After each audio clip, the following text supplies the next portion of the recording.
Hello, in today's podcast I will be discussing divorce and the major impacts that come to play when dealing with this major life change.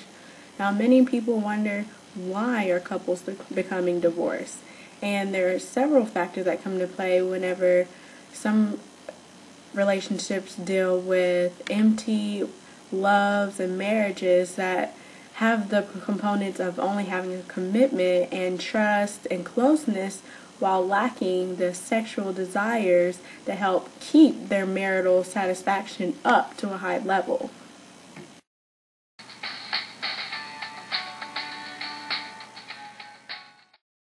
Studies have shown that among husbands and wives who eventually divorce, two out of three people reported having had an affair around the time that their relationship was breaking up. So divorce also has to deal with those who are being unfaithful.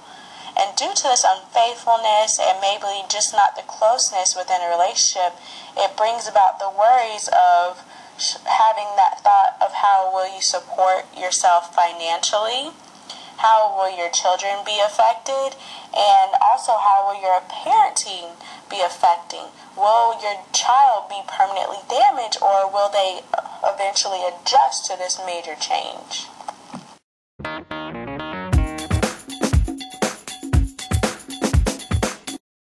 According to the writers Amato and Homan, researchers have discovered that divorce is separated into two distinct categories. One category is people who had reported being miserable in their marriage, and the other being in couples who divorce even though they had previously judged their marital happiness as fairly good.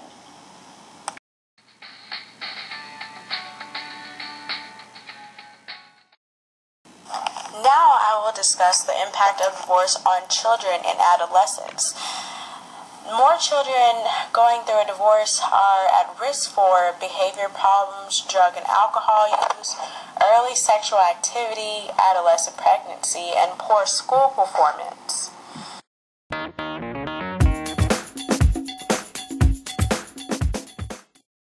It is known that younger children understand less why divorce takes place, but seem to adjust quicker.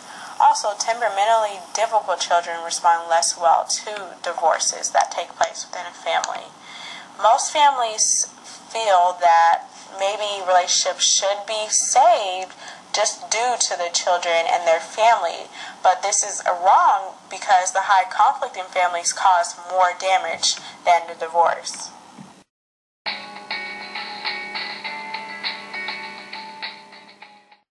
Not only are children damaged mentally, they are also damaged emotionally.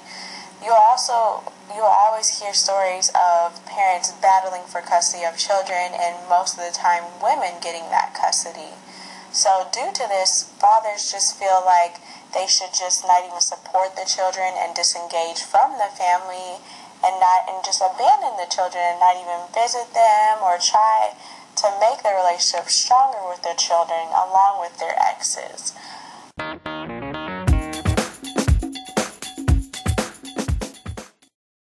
This certain circumstance is not always the case when dealing with fathers.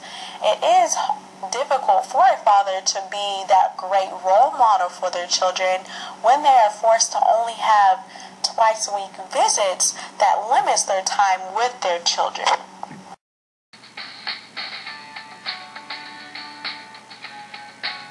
Some helpful tips on coping with divorce are: avoid putting children in situations where their loyalty to the other parent is threatened, learn new and more effective approaches to parenting, avoid adult conflict in front of the children, and provide children with access to both parents, not just one.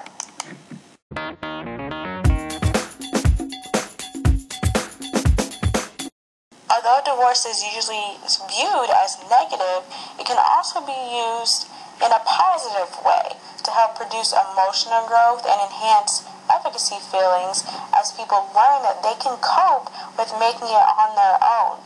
Dealing with this life change can help women politically, making them more sensitive to social issues and women's concerns.